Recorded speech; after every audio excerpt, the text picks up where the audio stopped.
Doordarshan news live को समस्त स्वागत। आज चर्चा करवा मेंट अड़ुआ छेडुनी ओडिशा राजनीति गोलिया होई जाउछि। निर्वाचन आयोग 7टी पर्यायर निर्वाचन पाई सारा भारत में घोषणा कर देछि। 7टी पर्याय एप्रिल 19 रु जून 1 जाए सबु देशर समस्त लोकसभा 7टी पर्याय निर्वाचन हबो। जून 4 तारिख दिन समग्र देशर निर्वाचन फलाफल प्रकाश पाइब। ओडिशा रे 4टी पर्यायर निर्वाचन हबो। लोकसभा सहित ओडिशा विधानसभा निर्वाचन मध्य हबाक जाउछि। मे 13 रु जून 1 जाए ओडिशा निर्वाचन हबो 4टी पर्यायर।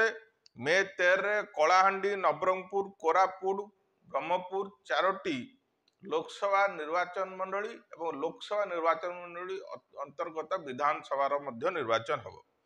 सेपरि मे 20 रे बरगढ़, सुंदरगढ़, बलांगीर, कंधमाल, आस्का, संबलपुर, केन्दुझर 7टी लोकसभा निर्वाचन हबो।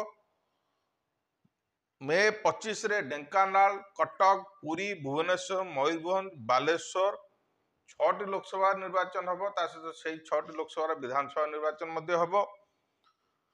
जून 1 रे भद्रक, जाजपुर, केन्द्रापड़ा, जगतसिंहपुर 4टी लोकसभा निर्वाचन हबो।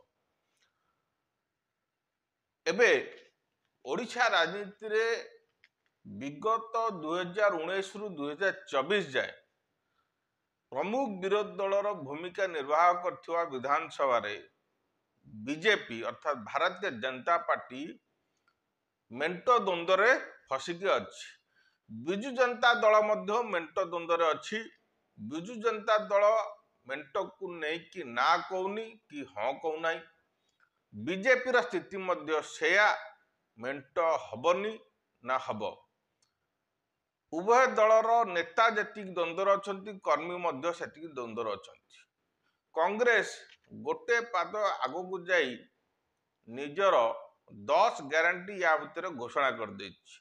जो 10 ग्यारंटी कांग्रेस देछि ताहा एक बड़ चर्चा या भितर आरंभ हो गला। तो कांग्रेस 10 ग्यारंटी अछि। धानर क्विंटाल दर 3000 टंका, ता सहित चाषी को 2000 टंका पेंशन,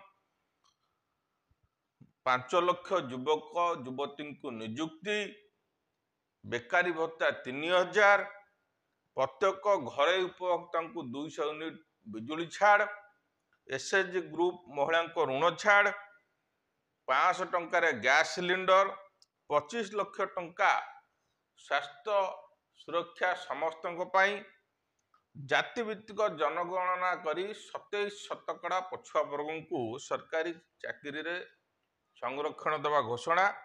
चिटफंड क्षतिग्रस्त अर्थ 6 मास मध्य फेरिया कांग्रेस या मध्य घोषणा कर दी। कांग्रेस 10 ग्यारंटी मेंटर गोलिया पानी भितर गोटे बड़ आलोचना को आसी माने अर्थात बीजेपी 2019 पूर्व निर्वाचन पूर्व जो अटैकिंग मूड रे 2014 रु 2019 बीजेडी विरुद्ध रे थिला ताहा 2019 निर्वाचन परे आउ देखिया को मिलला नहीं। अश्विनी वैष्णव को दी थर राज्यसभा को बिजु जनता दल सहयोग रे बीजेपी पठाई गोटे बीजेपी बीजेडी संपर्क किभली अछि ताहा ओडिशा राजनीति रे बीजेपी प्रमाणित कर देछि। विगत जेते निर्वाचन आज पर्यंत ओडिशा रे हेछि विरोधी दल नेता को बिजु जनता दल नबार माहिर अछि। विरोधी दल रो बहु नेता को बिजु जनता दल निज दल रे शामिल करी निजर 24 वर्ष निरंकुश शासन ओडिशा रे करछि। किंतु प्रथम थर ओडिशा राजनीति रे कहया गोटे देश रे गोटे प्रथम गोटे घटना घटिबो जे गोटे विरोधी दल गोटे विधानसभा प्रमुख विरोधी दल जाइकी सरकार रे सह मेंट करिया को जाउछि। महाराष्ट्र रे सरकार भांगिला, नुआ सरकार गठन हला, एनसीपी भांगिला, शिवसेना भांगिला, किंतु ଦଳ ସମ୍ପୂର୍ଣ୍ଣ ଦଳ ଯାଇକି ବିଜେପି ସହିତ ମିଶିଲା ନାହିଁ। କିନ୍ତୁ ଓଡ଼ିଶାରେ ଯେତେବେଳେ ବିଜେଡି ବିଜେପି ମେଣ୍ଟ ହବ ଏବଂ ବିଜେଡି ବଡ଼ ଭାଇ ପଣିଆ ଦେଖେଇବ ଏବଂ ରହିବ ମଧ୍ୟ ଯଦି ମେଣ୍ଟ ହୁଏ, ତେବେ ଏ ଯେଉଁ ଇତିହାସ ଓଡ଼ିଶା ରାଜନୀତିରେ ହବ ତାହା ଏକ ବିରଳ ଇତିହାସ ଭାରତୀୟ ରାଜନୀତି ଏବଂ ଓଡ଼ିଶା ରାଜନୀତିରେ ହେଇକି ରହିବ।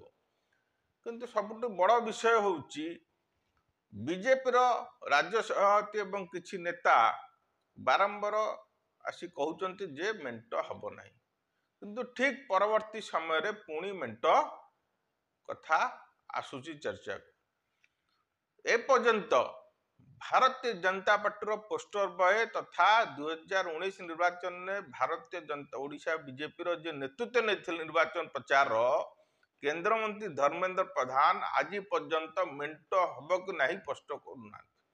अन्यपटे चर्चा होची मेंट हबार गोटे बड़ कारण होची तीनोटी कारण। गोटे होची नरेंद्र मोदी जो तृतीय थर प्रधानमंत्री हेबे माने हबाकू से घोषणा करचंती तांकर जो 400 पार नारा अच्छी 400 पार हबाकू हेले लोकसभा आसन ओडिशा बिजु जनता दलर सहयोग निहात। बिजु जनता दल बीजेपी भितर मेंट किसी नुआ कथ नहीं 2000 रु 2009 पर्यंत बीजेडी मेंट थिला एवं केंद्र रे 2019 निर्वाचन पर बिजु जनता दलर सांसद माने सर्वदा केंद्र सरकार सपक्ष रे जाइछंती। बिजु जनता दल प्रत्येक क्षेत्र रे भारतीय जनता पार्टी को केंद्र समर्थन देछि। राज्य रे विगत किछि दिन एबे बीजेपी नीरव हो जाइछि। विगत 5 वर्ष भितर 4.5 वर्ष बीजेपी केंद्र बीजेपी बीजेडी सहित भल संपर्क थे जो ओडिशा बीजेपी नेता माने विभिन्न समय कटाक्ष करते बिजु जनता दल। बिजु जनता दल मध्य पाल्टा आक्रमण करुला किंतु एबे उभय दल नीरव। बीजेपी बीजेडी विरुद्ध रे कहू नाही, बीजेडी बीजेपी विरुद्ध रे कहू नाही। बीजेडी कहूँ आम प्रस्तुत अच्छे निर्वाचन पाई, बीजेपी कहूँ आम प्रस्तुत अच्छे निर्वाचन, किंतु मेंट हब ना हबनी। जहाँ चर्चा होची जे मेंट पाई अमित शाह केंद्र गृह मंत्री एक जातीय गणमाध्यम रे आलोचना समय रे कहले मेंट कथा प्रधानमंत्री नरेंद्र मोदी एवं बीजेपी राष्ट्रीय अध्यक्ष जेपी नड्डा नेबे। किंतु कथा उठुची अमित शाह को बीजेपी चाणक्य कुआ जाए, अमित शाह ए कथा को मध्य स्पष्ट कले नहीं। अन्यपटे भिके पांड्यान चाहते मेंट हेले 5 वर्ष निरंकुश शासन जेपरी बिजु जनता दल दबदबा अच्छी सेमती रहिबो। बीजेपी मेंट ओडिशा बीजेपी किसी नेता चाहूना मेंट हुए बोली, किंतु केंद्र बीजेपी चाप आगे ओडिशा बीजेपी कहिया को असमर्थ। एपर स्थिति रे कांग्रेस गोटे 10टी जो बड़ घोषणा करछि ताहा लोकन को प्रभावित करी आरंभ करे। कारण निर्वाचन समय जदि भी अर्थ कारबार हुए तेबे लोके 1000 टंका नहीं कि 500 टंका नहीं भोट दबा कथा चिंता करिवे। जदि 200 यूनिट बिजुली घरे उपभोक्ता मिलुछ तो 200 यूनिट बिजुली रो दर पाखापाखि 1000 टंका। गैस सिलिंडर 1000 टंका थिला एबे 100 टंका कमी, किंतु सही हिसाब कले आउ कि दिन पर फिर निर्वाचन सरले बढ़ी जाई पारे, तेणु 500 टंका से बचिव। तेणु ये 1000 युक्त 500 1500 पुणी महिला को 1000 टंका जो कांग्रेस घोषणा करछि प्रत्येक मासर दब सी आउ 1000 माने 2500 टंका जदि हिसाब करा जे वर्ष को 30,000 टंका, 5 वर्ष रे 1.5 लाख टंका। साधारण लोक जो मध्यवित्त श्रेणी लोक जो सबुठ बड़ मतदाता संख्या ओडिशा रे एमाने आज पर्यंत केंद्र 10 वर्ष सरकार ओडिशा रे 24 वर्ष सरकार रे किछि पाई नांती। तेणु ए जो 1.5 लाख टंका रो 5 वर्षर उपलब्धि ନିଶ୍ଚିତ ଭାବେ ମଧ୍ୟବିତ୍ତ ମତଦାତାଙ୍କୁ ପ୍ରଭାବିତ କରିବ। କାରଣ ନିର୍ବାଚନ ଆସିବ ଯିବ, କିନ୍ତୁ ମଧ୍ୟବିତ୍ତଙ୍କ ଆଜି ଗରିବ ହୁଅନ୍ତୁ ମଧ୍ୟବିତ୍ତ ଦରଦାମ ବୃଦ୍ଧି ଏକ ବଡ଼ ପ୍ରସଙ୍ଗ ରାଜନୀତିରେ ଅଛି। ନିର୍ବାଚନ ସମୟ ନିଶ୍ଚିତ ଏହା ଏକ ବଡ଼ ଭୂମିକା ଗ୍ରହଣ କରିବ। ପ୍ରଧାନମନ୍ତ୍ରୀ ନରେନ୍ଦ୍ର ମୋଦୀଙ୍କର ଯୋଉ ଲୋକଙ୍କ ପାଖରେ ସମର୍ଥନ ପ୍ରଧାନମନ୍ତ୍ରୀଙ୍କ ପ୍ରତି ଅଛି ତାହା ଏକ ବଡ଼ ଫ୍ୟାକ୍ଟର, କିନ୍ତୁ ତା ସହିତ ଆଉ ଗୋଟେ ବଡ଼ ଫ୍ୟାକ୍ଟର ଯେ ଦରଦାମ ବୃଦ୍ଧି। ମଧ୍ୟବିତ୍ତ ଶ୍ରେଣୀ ପାଇଁ ଆଜି ପର୍ଯ୍ୟନ୍ତ ନା କେନ୍ଦ୍ର ସରକାର ଚିନ୍ତା କଲେ ନା ରାଜ୍ୟ ସରକାର ଚିନ୍ତା କଲେ। 2 ବର୍ଷ ମଧ୍ୟବିତ୍ତ ଶ୍ରେଣୀ କୋଭିଡର ଲକଡାଉନରେ ଛଟପଟ ହେଲେ, କିନ୍ତୁ 1 ଟଙ୍କାର ସାହାଯ୍ୟ ଆର୍ଥିକ ସହଯୋଗ କୌଣସି ସରକାର ଦେଇନାହାନ୍ତି।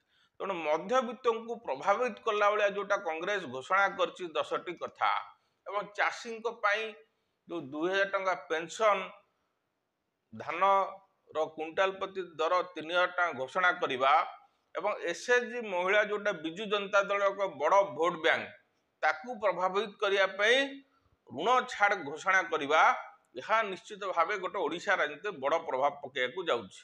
କିନ୍ତୁ ତା ଭିତରେ ମଧ୍ୟ କଥା ଉଠୁଛି ଓଡ଼ିଶା ରାଜନୀତି ଗୋଳିଆ ପାଣି ହୋଇଯାଉଛି। କାହିଁକି ଆମେ କହିଲୁ ଯେ ଏ ପର୍ଯ୍ୟନ୍ତ ମେଣ୍ଟ କଥା ସ୍ପଷ୍ଟ ହଉନାହିଁ। ଦଳଡିଆ ଋତୁ ଅଛି, ତେଣୁ ଦଳଡିଆ ଚାଲିଛି, କିନ୍ତୁ ନେତା ଯେତେ ପର୍ଯ୍ୟନ୍ତ ଲୋକଙ୍କ ପାଖରେ ନ ଯାଇଛନ୍ତି, ଯେତେ ଘୋଷଣା ହଉ ସେ ଘୋଷଣାକୁ ମତଦାତା କିପରି ଗ୍ରହଣ କରିବେ। ସମୟ ସ୍ୱଳ୍ପ ଅଛି, ମେଣ୍ଟ ଦ୍ୱନ୍ଦ୍ୱ ଦୂର ହେଇନି। କଂଗ୍ରେସ ମଧ୍ୟ ଘୋଷଣା କରିଛି ବଡ଼, କିନ୍ତୁ ଲୋକଙ୍କ ପାଖରେ ପହଞ୍ଚି ନାହିଁ।